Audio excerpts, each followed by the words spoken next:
తెలుగు పంచాంగం ప్రకారం ప్రతి సంవత్సరం ఆషాఢ మాసంలో వచ్చే ఏకాదశిని తొలి ఏకాదశి అని అంటారు. తొలి ఏకాదశి చాలా శక్తివంతమైనది. ఈ పవిత్రమైన రోజున విష్ణుమూర్తికి అంకితం ఇవ్వబడింది.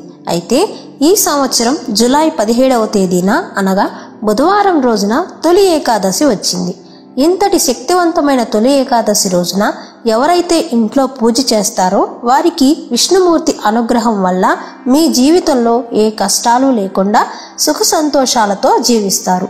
తొలి ఏకాదశి రోజున వెంకటేశ్వర స్వామిని పూజించడం వల్ల మీరు కోరుకున్న కోరికలన్నీ ఖచ్చితంగా నెలలోపే తీరిపోతాయి. కాబట్టి ఈ పవిత్రమైన తొలి ఏకాదశి రోజున ఇంట్లో ఎలా పూజ చేసుకోవాలి, ఏ నియమాలు పాటించాలో ఈ వీడియోలో తెలుసుకుందాం. ఈ సంవత్సరం తొలి ఏకాదశి బుధవారం నాడు వచ్చింది. బుధవారం వచ్చే ఏకాదశికి చాలా శక్తి ఉంటుంది.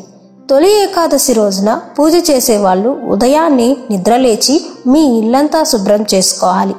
ఇంటి శుభ్రం చేసేటప్పుడు నీటిలో కొంచెం రాళ్ళ ఉప్పు వేసి మీ ఇంటిని శుభ్రం చేయండి. అలాగే ఏకాదశి రోజున ఇంట్లో ఉన్న ప్రతి ఒక్కరూ ఖచ్చితంగా తలస్నానం చేయాలి.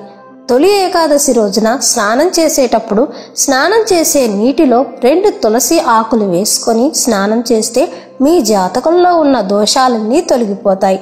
మీ ఇంటి గడపలకు చక్కగా పసుపు రాసి కుంకుమ బొట్లు పెట్టుకోవాలి. అలాగే మీ ఇంటి గుమ్మానికి మామిడి ఆకులు కట్టుకోవాలి. ఈ తొలి ఏకాదశి రోజున మీ ఇంట్లోకి దేవతలు అడుగు పెట్టాలంటే మీ ఇంటి గుమ్మం ముందు పసుపు నీళ్లు చల్లండి. ఇలా చేయడం వల్ల మీ ఇంట్లోకి దేవతలు అడుగు పెడతారు. తొలి ఏకాదశి రోజున పూజ చేసేటప్పుడు మీ పూజా గదిలో ఉన్న దేవుని పటాలకు గంధం రాసి కుంకుమ బొట్లు పెట్టాలి. సాధారణంగా ప్రతి ఒక్కరూ దేవుని పటాలకు పసుపు రాసి కుంకుమ బొట్లు పెడుతూ ఉంటారు. కానీ తొలి ఏకాదశి రోజున మాత్రం దేవుని పటాలకు గంధం మాత్రమే రాయాలి. ఇంట్లో పూజ ప్రారంభించే ముందు వెంకటేశ్వర స్వామి పటాన్ని ఎర్రటి పూలతో నిండుగా అలంకరించుకోవాలి. తర్వాత వెంకటేశ్వర స్వామి పటం ముందు కొన్ని తులసి ఆకులను పెట్టి దీపారాధన చేయండి. ఈ రోజున పూజ చేసే వాళ్ళు బియ్యం పిండిలో కొన్ని పాలు పోసి ఒక చిన్న ప్రమిదలాగా తయారు చేసుకోవాలి. ఈ బియ్యపిండి ప్రమిదలో నూనె పోసి దీపారాధన చేస్తే మీ ఇంటికి సిరి సంపదలు వరిస్తాయి. దీపాన్ని వెలిగించే ముందు దీపానికి కూడా గంధం రాసి దీపాన్ని వెలిగించాలి. ఈ రోజున చేసే పూజలో దీపంలో 5 ఒత్తులు వేసి దీపారాధన చేయాలి. 5 ఒత్తులతో దీపారాధన చేస్తే మీ ఇంట్లో ఉన్న డబ్బు సమస్యలన్నీ తీరిపోయి మీ ఇంటికి లక్ష్మీ కటాక్షం వరిస్తుంది. తొలి ఏకాదశి రోజున చేసే దీపారాధనలో నువ్వుల నూనెతో కానీ ఆవు నెయ్యితో కానీ దీపం వెలిగిస్తే అఖండ రాజయోగం వరిస్తుంది. అలాగే ఈ తొలి ఏకాదశి పూజలో ఏవి ఉన్నా లేకపోయినా తులసి ఆకులు మాత్రం ఖచ్చితంగా ఉండాలి. ఎందుకంటే విష్ణువుకు తులసి అంటే చాలా ఇష్టం. కనుక తులసి లేని విష్ణువు పూజ అంగీకారం కాదని విశ్వాసం. అందుకే ఈ తొలి ఏకాదశి రోజున వెంకటేశ్వర స్వామి పటం ముందు కొన్ని తులసి ఆకులను పెడితే విష్ణుమూర్తి సంతోషిస్తాడు. పూజలో నైవేద్యంగా పానకాన్ని నివేదించండి, లేదా ఒక చిన్న బెల్లం ముక్కను నివేదించినా సరే విష్ణుదేవుడు పులకరించిపోతాడు. తొలి ఏకాదశి రోజున ఇంట్లో ఉన్న ఆడపిల్లలందరూ తమ కాళ్లకు ఖచ్చితంగా పసుపు రాసుకోవాలి. అలాగే ఇంట్లో ఉన్న ప్రతి ఒక్కరూ కుంకుమ బొట్టు పెట్టుకోవాలి. ఏకాదశి రోజున ఇలా చేస్తే మీ ఇంటిపై లక్ష్మీదేవి అనుగ్రహం ఉంటుంది. మరీ ముఖ్యంగా ఈ తొలి ఏకాదశి రోజున మీ ఇంట్లో పూజ చేసి కొబ్బరికాయను కొడితే మీ ఇంటికి ఎంతో మంచిది. ఆ విష్ణుదేవుని అనుగ్రహం వల్ల మీ ఇల్లంతా డబ్బుతో నిండిపోవాలంటే తొలి ఏకాదశి రోజున ఇంట్లో పూజ చేసేటప్పుడు ఒక కొబ్బరికాయను తీసుకొని ఆ కొబ్బరికాయ పైన పసుపుతో స్వస్తిక్ గుర్తు వేసి ఆ కొబ్బరికాయను మీ పూజా గదిలో ఉంచి పూజ చేసుకోవాలి. పూజ పూర్తయిన తర్వాత ఈ కొబ్బరికాయను దేవునికి నివేదించండి. పవిత్రమైన ఈ తొలి ఏకాదశి రోజున ఎవరైతే ఇలా చేస్తారో ఆ ఇంటికి తిన్నా తరగని ఐశ్వర్యం లభిస్తుంది.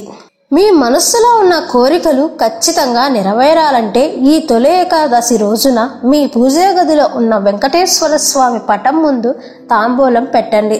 విష్ణుమూర్తికి మీ కోరికలను చెప్పుకుంటూ దేవునికి తాంబూలం సమర్పించాలి. కాబట్టి ఎవరైతే ఈ తొలి ఏకాదశి రోజున వెంకటేశ్వర స్వామికి తాంబూలం సమర్పిస్తారో వాళ్ళు అనుకున్న కోరికలు ఖచ్చితంగా తీరుతాయి. పూజ పూర్తయిన తరువాత చివరగా దేవునికి హారతి ఇచ్చి ఓం వాసుదేవాయ నమః అనే మంత్రాన్ని మీ మనస్సులో 3 సార్లు స్మరించుకోండి. ఈ మంత్రాన్ని చదవడం వల్ల మీరు చేసే పూజకి రెట్టింపు పుణ్యం లభిస్తుంది. అలాగే పూజ పూర్తయిన తర్వాత ఖచ్చితంగా 5 ప్రదక్షిణాలు చేయాలి.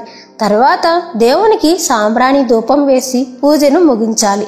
తొలి ఏకాదశి రోజున దేవునికి ఖచ్చితంగా సాంబ్రాణి ధూపం సమర్పించాలి. తొలి ఏకాదశి రోజున ఉపవాసం ఉంటే కోటి జన్మల పుణ్యఫలం.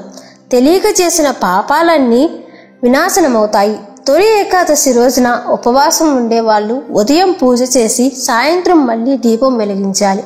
ఇలా చేస్తే మీ ఇంట్లో ఎటువంటి కష్టాలు లేకుండా మీ ఇంటికి అష్టైశ్వర్యాలు సిద్ధిస్తాయి. మీ జీవితంలో ఉన్న కష్టాలు, వ్యాపారంలో ఉన్న నష్టాలు, కుటుంబ కలహాలు, అనారోగ్య సమస్యలు, ఇలా ఏ సమస్య ఉన్నా సరే ఈ తొలి ఏకాదశి రోజున మీ ఇంట్లో పూజ చేయడం వల్ల, ఆ వెంకన్న అనుగ్రహం వల్ల మీ సమస్యలన్నీ తొలగిపోతాయి. ఈ తొలి ఏకాదశి రోజున ఇంట్లో పూజ చేసే వాళ్ళు మధ్యాహ్నం సమయంలో నిద్రపోకూడదు. ఇలా చేస్తే మీరు చేసే పూజకు ప్రతిఫలం రాదు. అలాగే ఈ రోజున పూజ చేసే వాళ్ళు ఉల్లిపాయ, వెల్లుల్లి, కందిపప్పు, మొక్కజొన్న, చుక్కుడుకాయ వంటి ఆహార పదార్థాలను తినకూడదు. పురాణాల ప్రకారం మూరాసురుడు అనే రాక్షసుడు బ్రహ్మదేవుడు ఇచ్చిన వరంతో దేవుళ్లను ఇబ్బంది పెడుతూ ఉండేవాడు. ఈ రాక్షసుడిని సంహరించడానికి విష్ణుమూర్తి చాలా కాలం పోరాటం చేసి అలసిపోయిన తర్వాత ఓ గుహలో విశ్రాంతి తీసుకుంటాడు. ఆ సమయంలో విష్ణుమూర్తి శరీరం నుంచి ఓ మహిళ ఆవిర్భవించి ఆ రాక్షసుడిని సంహరించింది. దీనికి సంతోషించిన విష్ణుదేవుడు ఆ మహిళకు ఏం వరం కావాలో కోరుకోమన్నాడు. అప్పుడు ఆ మహిళ తాను ఒక విష్ణుప్రియగా పూజలు అందుకోవాలని కోరుకున్నది. అప్పటి నుంచి ఈ తొలి ఏకాదశి ప్రాచుర్యంలోకి వచ్చింది. పురాణాల ప్రకారం దేవశయని ఏకాదశి రోజు నుండి 4 నెలల పాటు శ్రీ మహావిష్ణువు యోగ నిద్రలోకి వెళ్తాడు. మొత్తం 4 నెలల పాటు యోగ నిద్రలోనే ఉంటాడని ఒక మత విశ్వాసం. ఈ సమయంలో విశ్వ నిర్వహణ శివుని చేతిలో ఉంటుంది. విష్ణువు నిద్రించే ఈ 4 నెలలను చాతుర్మాసం అంటారు. ఈ 4 మాసాల్లో శ్రావణ, భాద్రపద, అశ్విని, కార్తీక మాసాలు ఉన్నాయి. చాతుర్మాసం ప్రారంభం నుండి వచ్చే 4 నెలల వరకు వివాహం మొదలైన శుభకార్యాలన్నీ నిషిద్ధం. తొలి ఏకాదశి రోజున ఉపవాసం ఉండడం, విష్ణు, లక్ష్మీదేవులను పూజించడం ద్వారా జీవితంలో సుఖ సంతోషాలు, సిరి సంపదలు ఉంటాయని విశ్వాసం.